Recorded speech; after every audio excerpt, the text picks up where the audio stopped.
how to turn off professional mode on Facebook. Hey everyone, welcome back to the channel. If you're new here, don't forget to hit the subscribe button and turn on the notification bell to not miss any updates.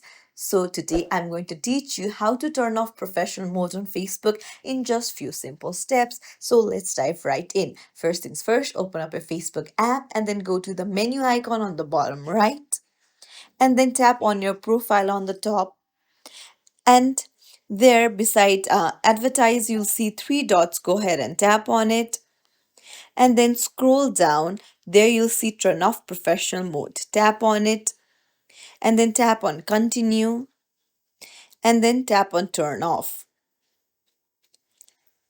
and that's it. Professional mode has been turned off successfully. You can close it and you can just refresh your page, and then you can find that your professional mode has been turned off. So come back and check after a few minutes.